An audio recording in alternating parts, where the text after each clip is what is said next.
விழிப்பாயிருங்கள், ஆயத்தமாயிருங்கள். நீங்கள் நினையாத நேரத்தில் மானிட மகன் வருவார். Praise the Lord. Praise the Lord. இயேசுவுக்கே புகழ், இயேசுவுக்கே நன்றி.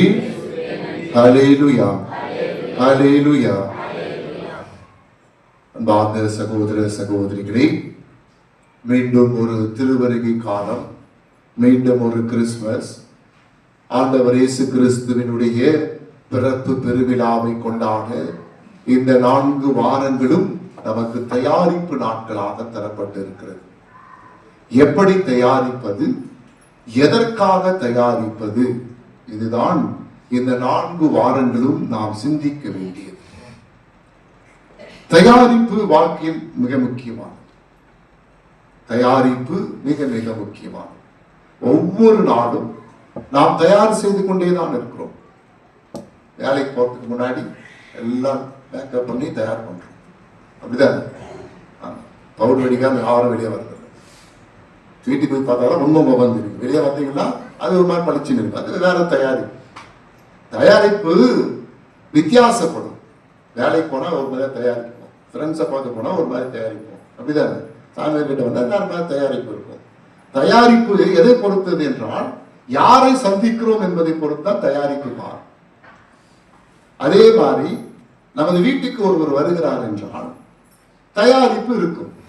வரவங்களுக்கு டீ கொடுக்கணும், காஃபி கொடுக்கணும், வரவங்களுக்கு சாப்பாடு கொடுக்கணும், அல்லது வீட்டை சுத்தம் பண்ணணும், வீட்டை ஒழுங்குபடுத்தணும். வரவர்கள் யார் என்பதை பொறுத்துதான் தயாரிப்பு மாறும். சாதாரணமா ஒருத்தர் வந்தாங்கன்னா பெருசா தயார் பண்ண மாட்டோம், வீட்டில் இருக்கிறது கூட்டு அனுப்பிச்சுடுவோம். ஒரு முக்கியமான ஆள் வந்தாங்கன்னா கொஞ்சம் ஸ்பெஷலா கவனிக்கணும். அப்ப தயாரிப்பு மாறுபடும்.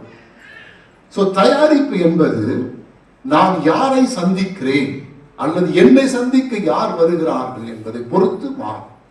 அதுதான் நாம் யாரை சந்திக்கிறோம் என்பதை பொறுத்து மாறும். இந்த ஊருக்கு ஒரு சாதாரண ஒரு மனிதர் வந்தா தயாரிப்பு வேற மாதிரி இருக்கும். சாமியார் வந்தா தயாரிப்பு வேற மாதிரி. இதே பிஷப் வரனா வேற தயாரிப்பு. ஒரு எம்எல்ஏ வரனா வேற தயாரிப்பு, அது வேற தயாரிப்பு, அதுவும் தயாரிப்பு ஆனா வேற தயாரிப்பு. எனவே தயாரிப்பு மிக முக்கியமானது. எல்லாருக்கும் தயாரிப்பு மிக முக்கியம். அது ஆன்மீக வாழ்க்கைக்கும் இது பொருந்தும். ஆன்மீகம் தயாரிக்கப்பட வேண்டும். யாருக்காக தயாரிக்கிறோம் என்பதுதான் இது முக்கியம்.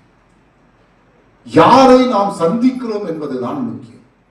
அந்த யார் சந்திக்கிறார்கள், யார் நம்மை சந்திக்க வருகிறார்கள் என்பதை பொறுத்துதான் தயாரிப்பு மாறுபடுகிறது.